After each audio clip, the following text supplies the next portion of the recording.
Open your Bibles to the book of Mark, chapter 4, if you would, please. Kind of really didn't know what direction the Lord would have me to go in, and I believe this is the direction He wants me to go in. The book of Mark, chapter 4. I've been in an interview before, and they always ask you, give us a little bit, tell us a little bit about yourself, and I don't really like talking about myself because I'm nobody special, I'm nobody famous, just old sawmill kid from Denton. But at the age of 18 years old, I got saved down in Myrtle Beach, South Carolina. 3 months later, the Lord laid on my heart, started working with me. I kind of felt like I wasn't battling God, I wasn't struggling. I just wanted to make sure that God was calling me to preach, and a couple of events went on. Like, for instance, I was praying right before I graduated. The Lord just was working on me about South Davidson, where I graduated, and I was wanting to see a revival break out and see kids and people get saved. And it just so happened one day I was at church on Wednesday night, and I saw on the table out in the foyer that there was a speaker coming. He was a missionary. I knew him, and he was coming to South Davidson to preach a couple of nights, and I was kind of wondering, how in the world is this happening? So I went to school, and I went to the principal's office, and I said, Brother Steve Blankenship? And he said, no, I don't know him. I said, well, he's coming to preach. I was just wondering how that would happen. Went to guidance counselor, I went and talked to a few people, and they said, no, we don't know this man. They didn't even know he was coming to preach. We just got told to get out a couple of chairs. So I said, well, I need to get there awful early to talk to this guy, see how this is happening. So I got there before anybody ever showed up, and I asked Brother Steve, I said, how did you get this opportunity? He said, well, I was supposed to preach up in Greensboro at a school, and they asked me if I had insurance. He said, no, I'm a preacher, I don't have insurance. He said, my phone rang, didn't tell me who they were, just said, go to South Davidson and preach, and said, I'm here. I said, well, little do you know, I've been praying that God would send a man and to preach to these kids, and maybe a revival would break out. So he preached Friday night, and then on Saturday night, during the singing, he motioned me up to where he was sitting at up there in the gym, and he said, why don't you preach tonight? I didn't have a Bible, didn't even know how to put together a message. And that's why I told him. He said, preach your testimony, that's the most powerful message you got anyway. And I don't know how many people were there, probably 100 people there, but I do know Friday night, Saturday night, people both nights came down to the altar. I don't remember the number, but that was one sign that God was calling me to preach. And another event was, I said, God, if you call me to preach, I need clothes that a preacher wears. I said, Daddy, he can't afford them suits, and I can't afford them suits. And I said, so you're going to have to give me some clothes.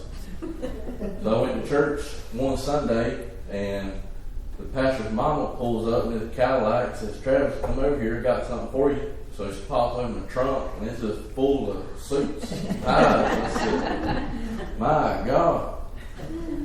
Then I went to a revival meeting up in Greensboro, where I'm now going to Bible college at Church Street Baptist. Is Greensboro Bible Institute affiliated with Church Street Baptist. Tyler Garden, he's the pastor and president.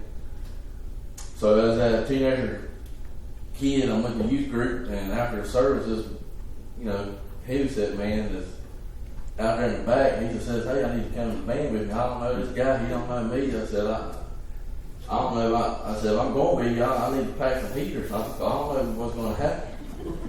He says, nothing like that. I just got somebody here in a van for you. I said, yeah, I bet you do. So I got some buddies of mine who went to this man's van, and he opened up the back doors, and from front to the back is suits. And he said, I said, all right. So that was another sign I was called to preach.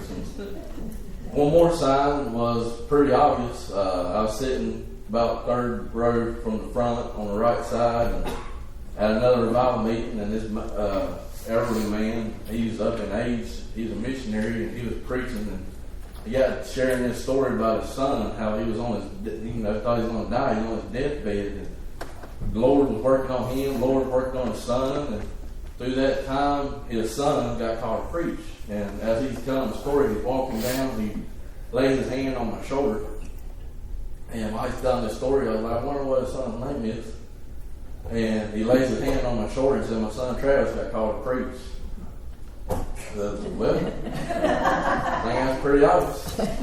So, at age 18, I was saved and called to preach a couple months later. And through life events, I kind of, as a teenager and a young person, I did veer from the Lord, what he had called me to do. And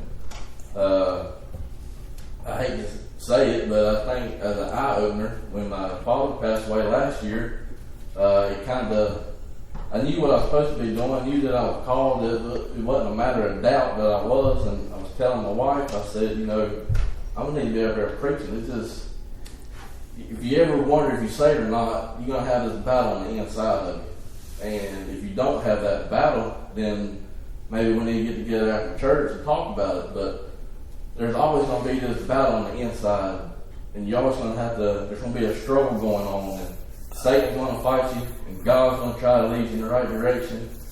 So that's how you know you're saved. And I knew I was called to preach. There wasn't no doubt about it that I was called. But like I said, there was a couple of events happening in my life, and I wish that I had somebody. I had my dad. I could have talked to him about anything. But anyway, I wish somebody along the way would have said, this is what you need to be doing. This is how you do this. This is how you do that. But a couple of things happened in my life that caused me to just kind of take a back seat on God and really, get to know Him. And so I knew I was called to preach. Every time I looked out the pulpit, it was this hunger going on inside of me that I needed to be preaching. There was always this battle. Satan, he'd come up, no, you ain't called to preach. Are you even saved? And so I always had that battle for a couple of years. For a couple of years, I was just like Moses, just wandering. Just out here wandering, not doing what the Lord has called me to do. And I know one day when I'm in heaven and I'm standing before the King, I'm going to have to answer for some things. And one of them was being not doing what He had called me to do. And there's innocent people's blood on my hands that I didn't share the gospel with. So anytime I get to stand up behind the pulpit now, and anytime I get to share His word, it's just an honor, it's a blessing.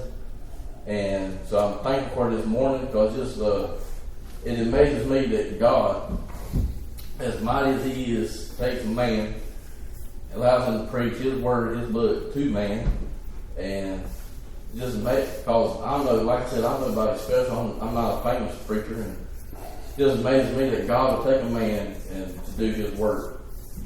I'm going to read a few scriptures here in the book of Mark, chapter 4.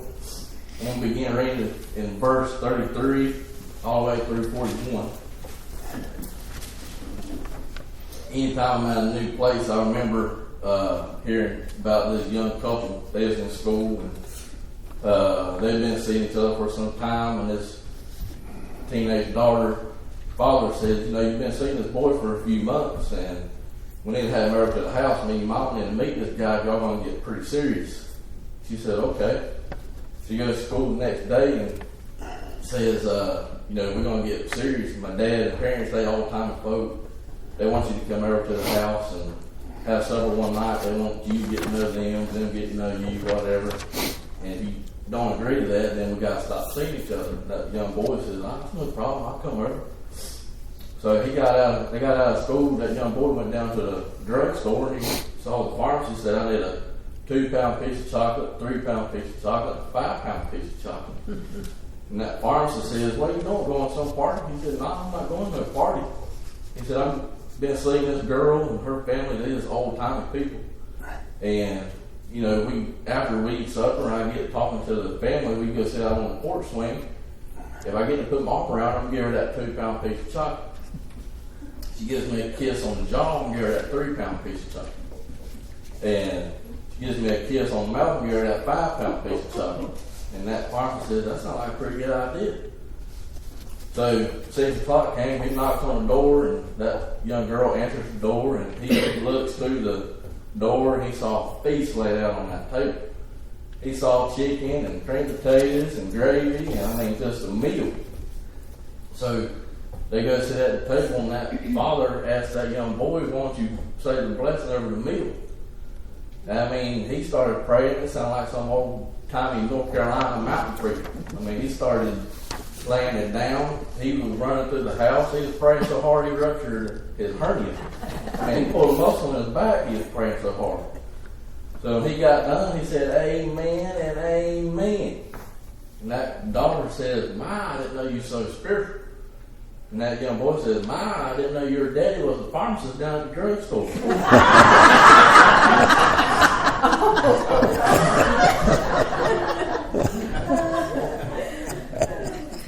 We'll look at our text here in verse 33. It says, and with many such parables spake he the word unto them, as they were able to hear it. But without a parable spake he not unto them. And when they were alone, he expounded all things to his disciples. Verse 35, and the same day, when the eve was come, he said unto them, let us pass over unto the other side. And when they had spent away the multitude, they took him even as he was in the ship. And there was also with him other little ships. And there arose a great storm of wind, and the waves beat into the ship, so that it was now full. And now he was in the hinder part of the ship, asleep on a pillow. And they awake him, and said unto him, Master, carest thou not that we perish? And he arose and rebuked the wind, and said unto the sea, Peace, be still. And the wind ceased, and there was a great calm. And he said unto them, Why are ye so fearful? How is it that ye have no faith? And they feared exceedingly, and said one to another, What manner of man is this, that even the wind and the sea obey him? Let's pray. Dear Heavenly Father, thank you for another opportunity to allow me to preach to your people, to preach your word, stand behind your pulpit, God. God, I pray that you just give me clarity on what it is you want me to say, give me clarity and guidance on what it is you want me to preach, Lord. And God, I pray that you just get me out of the way, fill me with your will, fill me with your spirit. God, I pray that if anybody here is lost, that they find you today and they get saved today, dear Lord. God, be with many prayer requests that we've heard today. Be with the troubled hearts that we got going on in the town of Denton, Lord. God, be with us and meet with us right now. Use us in a mighty way, Lord. I just pray your will be done. Thank you for all you do for us. Thank you for saving me, Lord. Thank you for the gift you gave me, Lord, and just allow me to be a blessing. Use me however it is you want me to do, Lord. I love you. Thank you for loving us. Amen. In our text here, we find a great storm. The disciples, they're in the storm, and they're trying to get to the other side. And anytime you're in a storm and you're in wind, you tend to get a little nervous. You know, if you've ever been out on a boat, I've been on a boat ride before out on High Rock Lake.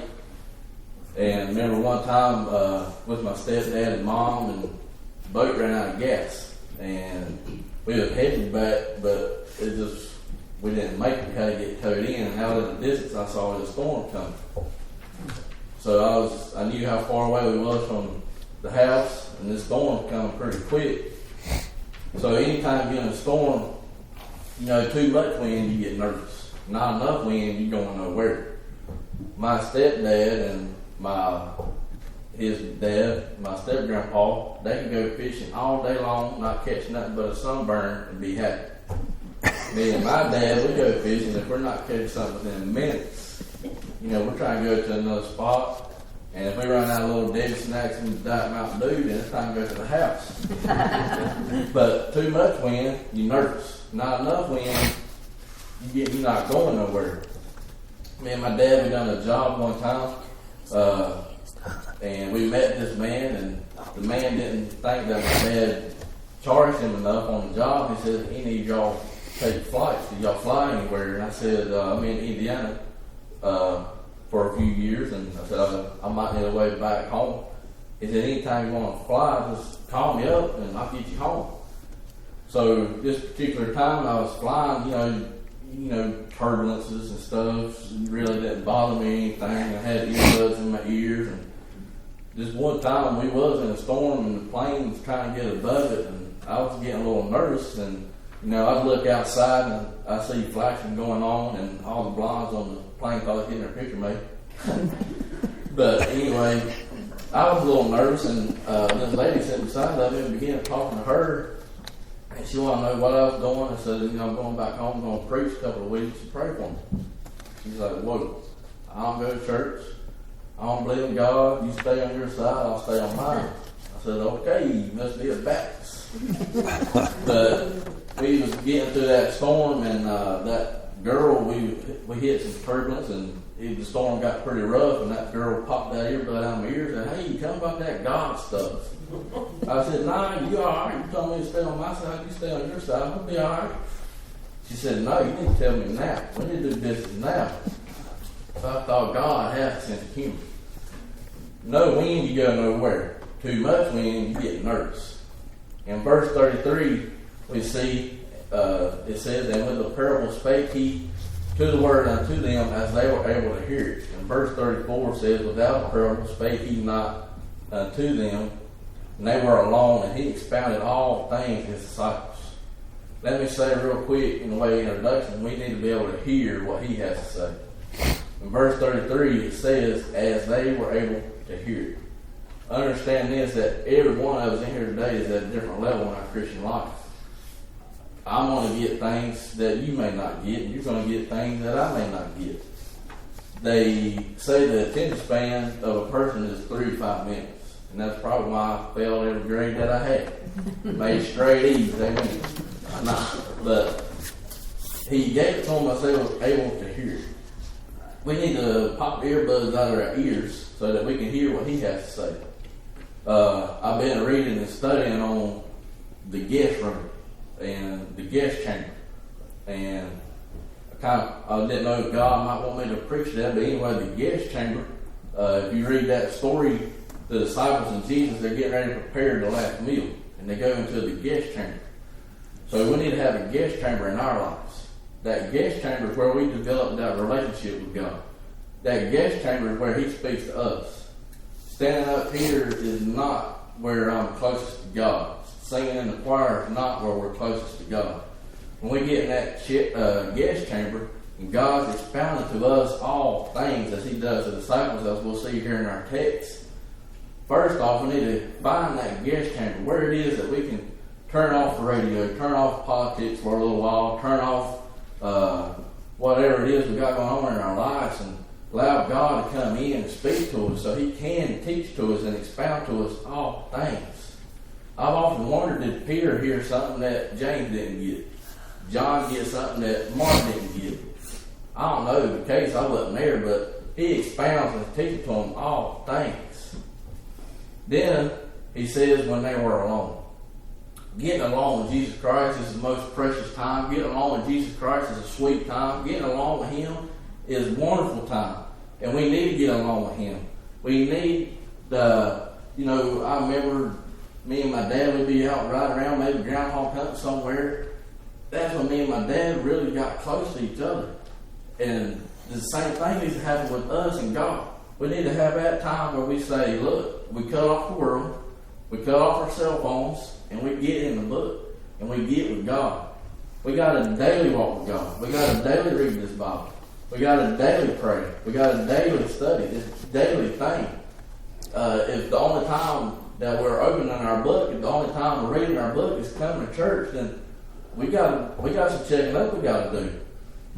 But he expounds all things to his disciples. I don't know what it is he expounds to them. I don't know what he teaches to them. If you look over in other texts, he's giving them parables. He's preaching there to a multitude. But yet he wants to take his men into the guest chamber. He wants to get along with his men so he can teach them a little bit. You know, what it is he's wanting to teach them, I don't know. But he says, hey boys, it's half time. Let's go. Let me teach you how to be a better husband. Let me teach you how to be a better dad. Let me teach you how to be a better soul winner. Hey, Peter, upon me is how to build my church. Let me help you with that a little bit. Hey, James, let me teach you how to be a pastor someday. Thomas, let me help you get over your doubt a little bit, man. He expounds all things to his disciples. You know, I'm all for reading. I'm all for education, but we need to take some time and we need to get in this book, and we need to get along with him so he can teach to us, and so he can expound to us all things. I don't know much, but I do know this. You want a better marriage, you got to get in this book. You want better finances, you got to get in this book. You want to raise your children better, well, we got to get in this book. He expounds all things to his disciples. But more importantly, it ain't just punching in and punching out Christianity. It's time to just stay on in this thing. But if you look in verse 35, it says the same day. Now we got a problem. He's teaching to them. I don't know how they did it back then. The disciples, they might have asked him, can you chisel me out a selfie? But I don't know. They didn't have cell phones or nothing. But, he's teaching to them. He's preaching to them. They're searching the scripture. Where's that at in the scroll? I don't know. It's over here. Jesus has a great message. Then the same day. You ever had a good day now and all just go to pieces? We come to church. God's moving. The singing's on. The preaching's on. Wouldn't it be nice if we had the living word, preaching the living word? But I'm sorry you stuck with me this morning. But anyway, Jesus is expounding to them, he's teaching to them, he's preaching to them, but in the same day. What we have here is they're beginning to get ready to get in the storm. The Bible says that this storm comes up, and it's not just any typical storm. I don't know if anybody here has ever been over there to the Sea of Galilee in Israel or not. I've seen pictures, and the Sea of Galilee is down this little, it reminds me of my pond at the house. It's surrounded by a mountain, it's in a low place. It's all time got a storm. And there's always wind over there in the Sea of Galilee. But these disciples here they're excellent sailors. I mean, they're fishermen. And yet, in this storm here, they are scared out of their mind. Because you got 35, 40-foot waves beating inside this ship. Water coming in, it's filling up. So they're getting nervous, they're panicking. And I want to say that panicking is not a sin of panic. Panicking is a natural thing. But the same day, they're in this storm. And where's Jesus at? Well, he's asleep. So Jesus tells them, we're going to pass over in Philippians 35. He says unto them, let us pass over unto the other side. And when Jesus tells us, when these storms in our lives come, and they're going to come, we're going to face some things in our lives. I don't know what the case may be. There's people, you get on Facebook right now, there's people facing all kinds of stuff. That morning, me and my daddy was on the phone. A few hours later, I get a phone call, he's gone. We're going to face some things. I don't know what the case may be in y'all's life, so I don't know what it might be next in my life, but we're going to face things. So we got to remember what Jesus says. We got to remember who the disciples called on when they was facing the storm. They called on the Master. And I'm so glad that the disciples had enough sense. They knew who to call on. They called on the Master. Jesus done told them going there to the other side. So the story right here could have stopped right there. And if they just realized that this man they're traveling with, he just healed the blind man. He just healed the dead man. He fed a multitude of 4,000 with 5 loaves of bread and 2 fishes. But just that quick, they forgot what he just did. Just that quick, they forgot all the miracles that he did. Because they're in the storm. But when Jesus says we're going to the other side, there's going to be times in our life when the rain starts falling in, the tears are flowing down our face so bad that we can't even see straight, but yet he says we're going to the other side. Just hold on, cling to those words that he gives us. He told Jairus over here in chapter 5, if you read that little story right there, Jairus got a 12-year-old little girl. She's on her deathbed. They've had physicians to come in, they've had all kinds of doctors to come in, but yet this particular day, Jairus, he's going where Jesus is to get him to his house. Jesus does agree to come to his house. But along the way, what happens is this woman just wanted to barely touch the hem of Jesus' garments.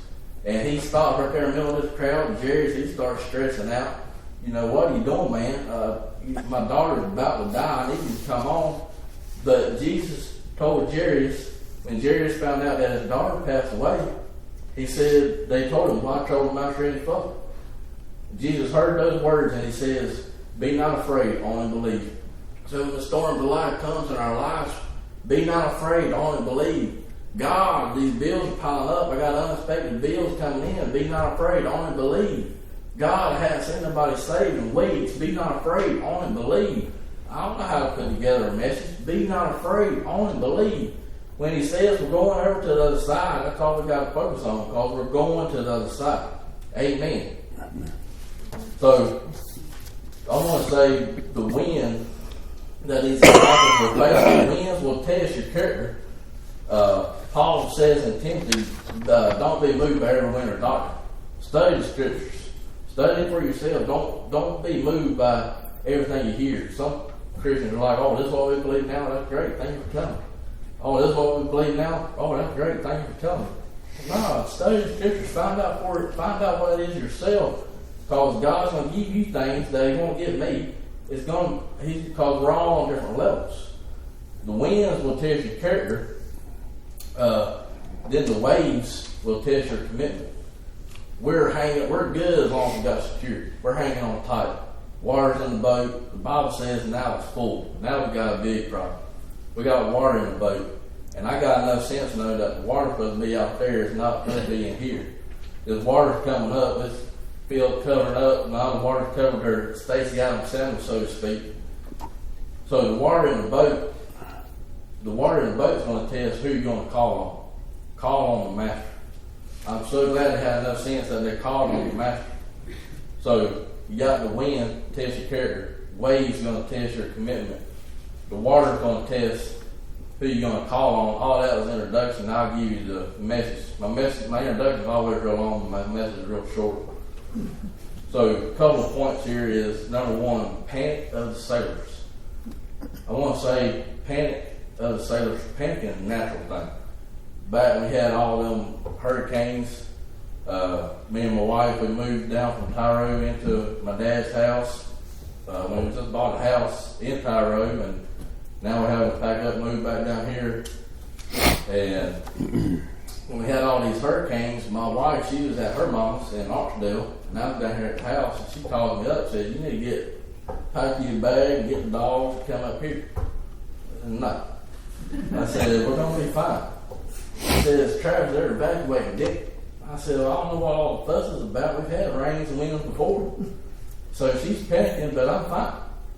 And I look out the window and I see the pond like it has plenty of times. Water's running over the driveway. And so I finally get her talked in and coming down. And she got into the town of Denton, and there's water everywhere. She calls me up, panicking again. I'm like, it's fine. Come on home. She gets to the dirt road. And there's a creek that runs under the dirt road. I call it a branch. And she saw the dirt road flooded. She said, I can't drive through this. I said, you're in an SUV. Yeah, you can. I said, it's not as deep as it looks. So come on home. So I caught her in going through that. She's coming down the driveway. I mean, she's still panicking, still on the phone at this time. And she saw the pond. She said, Travis, the pond, that water's going to carry me off the driveway. I said, sir, there's not that much water. Come on. So, her mama's even trying to talk me into coming up there. I mean, she's panicking. She's in Archdale. I'm like, it's fine. We've had this before. I grew up in it, but Sarah never has, so she's panicking. So panicking is a natural thing. I want to also say panic is also notice. Panic is also notice. But when I've seen my dad cry, and I've seen my dad panic, and I've seen him still walk with God. I've seen my grandma panic, and I've seen her cry and struggle, but she still walked with God. So now I'm trying to teach my wife. Don't get me wrong, she's a good Christian lady, but when she's panicking on some things and she's fretting over some things, I keep reminding her what God's Word says. Now, don't get me wrong, I'm panicking too, and I just spent a lot of money on getting a heat and air system put in my dad's house, and that wasn't easy. So now we're broke again, amen. But panic is natural, panic is notice. But I want you to notice that there's also other little ships. Other little ships. What's them little ships? That's, when we're panicking, the little kids are going to watch us. Teenagers are watching us. How are we going to handle a situation? So when we're struggling, remember that there's little ships watching us. These disciples, they're different as night and day. I can only imagine that Thomas, he says, I ain't going to bail no water. It ain't going to work no way. Peter, he's probably cursing at it. John, he's just missing out. He's missing Jesus, won't know where he's at. Judas, he done jumped in another boat. He's rolling away. He's getting out of Dodge. So, number one, panic of the sailors. Number two is the peacefulness of the sure. Verse 38 it says, and when he was asleep in the hinder part of the ship, asleep on a pillow. That just amazes me. I mean, I imagine their little rowboat just bouncing over these waves and beating into the side of the ship. Jesus, he's asleep. You know, I can sleep anywhere. Back New Year's, we went to some friend's house, and everybody was having a cookout, having a good old time, and people get to wonder where I'm at. I done picked me a spot on the couch and went to sleep. So if you invite me over to company, you know, I'm not being rude, I might go to sleep. I can get my hair cut and go to sleep in the chair. Some of y'all are doing a pretty good job right now. Open your Bible this morning. But, you know, he's asleep on a pillow. You know, I imagine the disciples, they probably was asking themselves, where's Jesus at? Oh, he's asleep. Asleep? Really? Yeah, he's fine. He's sleeping away. There's all kind of ways to sleep, like I said, and but sleep during a storm, just the peacefulness of the sure. The world cries out, I don't know how we're going to make it. God says, really? I do. You know, we can be fretting and worrying and struggling. How are we going to make ends meet? And God says, I already know. I'm going to see you through it. I'm God. I'm sorry. So we have peacefulness of the sure. He goes where no one else will, hinder part of the ship. He sleeps while they're panicking. He's focused when everyone else forgot. Just that quick, like I said, he forgot the disciples forgot all the miracles that Jesus just did. So in verse 39, point number 3 is the power of the Savior. 39 says, and he arose and rebuked the wind and said to the sea, peace be still, and the wind ceased, and there was a great calm. Verse 37, we find a great storm. Now we see a great calm. I mean, just that quick, that sea became like a mirror. Calm. And the disciples looking at each other, man, we've not seen on this man before. What is this? And I love it that when we can be in a problem, we can be in a storm, God steps in to settles it all. I love that. So we have the power of the Savior. He's confident. He arose. He commanded. He rebuked the wind.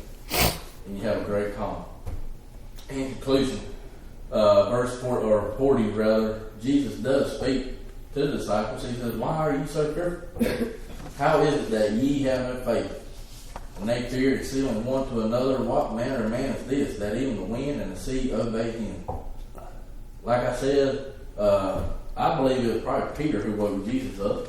You know, I don't believe he went over to Jesus and woke him up like my dad used to. He'd come in the bedroom and just give him a little tap. Hey, bud, time to get up. I believe old Peter went over there and said, hey, it's time to get up. Peter, he's one crazy dude. But Jesus steps in. I mean, like I said, he did talk to him. The more you follow Christ, the more you'll see different stages in your Christianity. The more I follow Christ, then I'm not preaching that one particular person today. I'm preaching that myself, and I'm preaching that anybody. Because I know I got areas to work on, and the more I follow Christ, the more I study His Word, the more I see what level I'm at.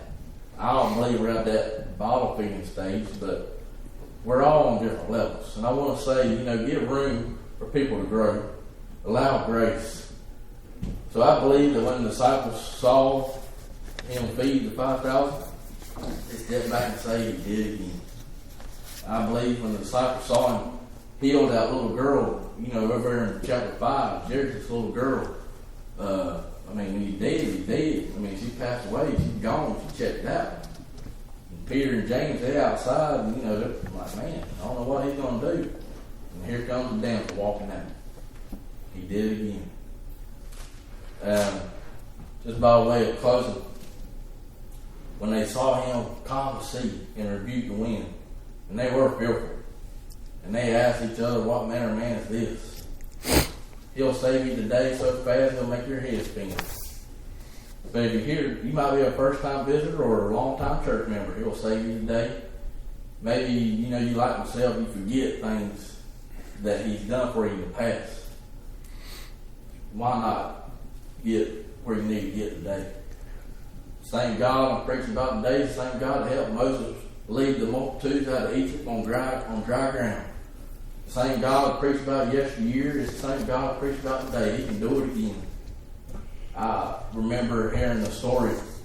Some visitors went to Charles Spurgeon's church over there in England, and this tour group standing in the back, and they could hear some mumbling going on. So they began to walk closer, and all they could hear was "Do it again, do it again." What they remember was the revival that broke out, the Wales revival. God did it, and God can do it again. So whatever you're struggling through, remember that God can do it again. Amen. I don't know if you want to come down front, do business with God or not, but maybe you got something going on in your life because we're all facing something. I hope something was said this morning that will help you be a blessing through the week. Same God that helped old Jonah and help us today. Dear Lord, just be with us this morning. I don't know if anybody here is struggling or not. I don't know what the case may be. But dear Heavenly Father, we love you. I love you. God, I know I got a lot of growing I got to do. I got a lot of working. I got to work on my own self. God, help us find that guest chamber, somewhere where we can get along with you. God, I don't want to have a fake Christianity. I want to have real Christianity. When people look at me, I hope they can see you. Lord, I just pray for this community. I pray for this town, God. Be with us. Be with everybody that's going through something. Thank you for all you do for us. We love you. Amen.